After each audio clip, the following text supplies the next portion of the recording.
Today we're taking a look at these NBA matches, which are happening on Friday, March 17, 2023, and giving you our team and total picks for today. Welcome back to High Stakes. Before we dive into our video, don't forget to subscribe and push that notification bell to get notified as soon as we release these sport prediction videos, and make sure to watch it till the end so you don't miss any of our picks. Also check out our Patreon if you want access our premium picks.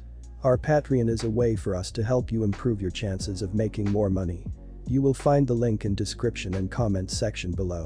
One more thing before we start, check out our new channel High Stakes Props and Parlays, where you can find our player props and parlay picks predictions.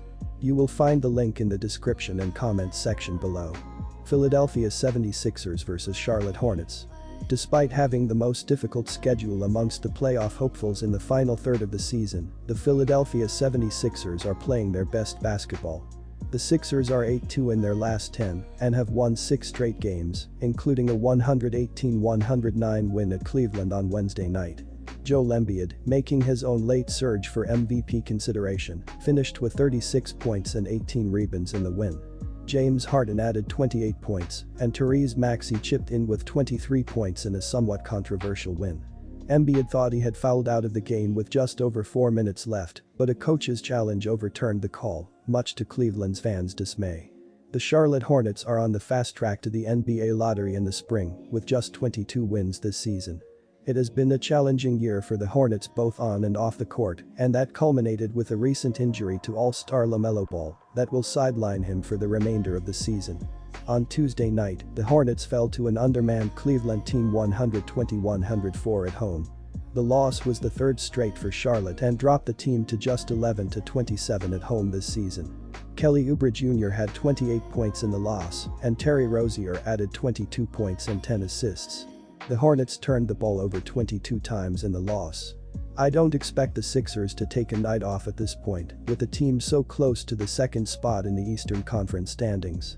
The two teams have split the previous 2 meetings this season, but haven't squared off since December. Both teams have gone through changes since then, and the Sixers are now arguably the hottest team in the NBA.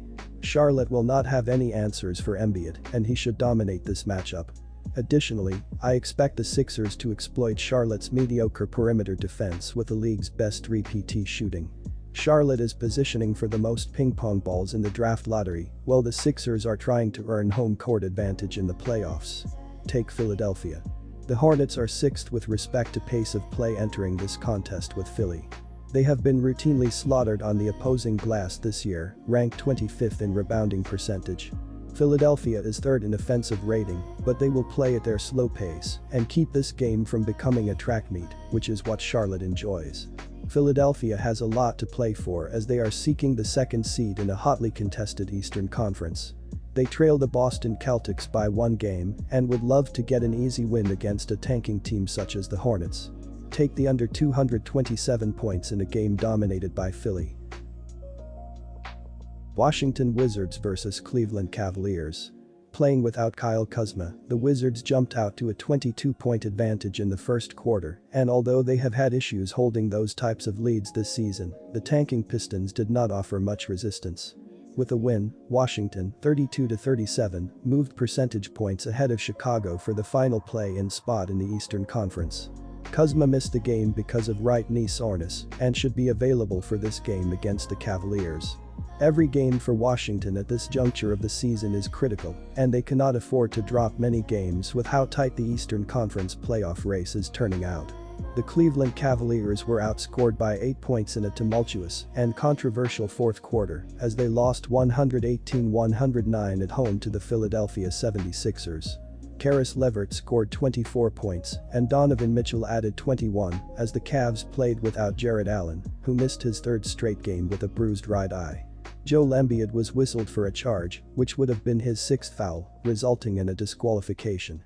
But Coach Doc Rivers challenged and the call was overturned. Coach J.B. Bickerstaff was livid after the game. Washington got a much-needed win to end their 3-game losing streak, a 117-97 blowout win against Detroit.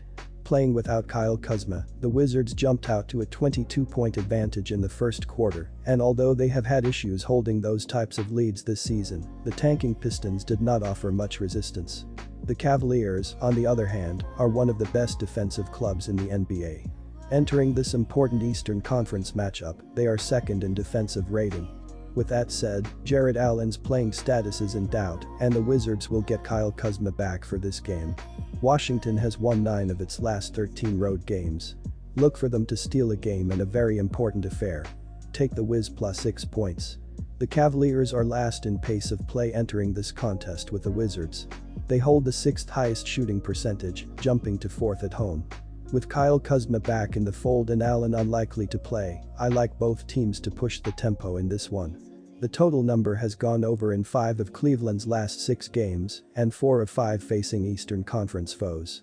Neither team will dazzle you with a ton of points, but considering the pace Cleveland plays at, this total looks far lower than you would expect. With the Wizards coming out on top in a very important game for them, I like this game to go over.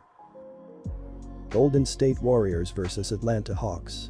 Golden State is in a tight race to avoid the play-in games, but did lose a critical game on Wednesday at the Warriors' loss to the LA Clippers, who are just 1 game ahead of Golden State now. The Clippers outscored the Warriors in every quarter but the second and cruised to the win. In defeat, Golden State was led by Steph Curry, who had 50 points, Jordan Poole had 19 off the bench, Klay Thompson had 15, Dante DiVincenzo had 10 points, and Kevin Looney recorded 13 rebounds. Atlanta is currently 34-35 and on a 2-game losing skid, while being in 8th place in the East and being 5 games back of 6th, which likely secures them in a play-in spot.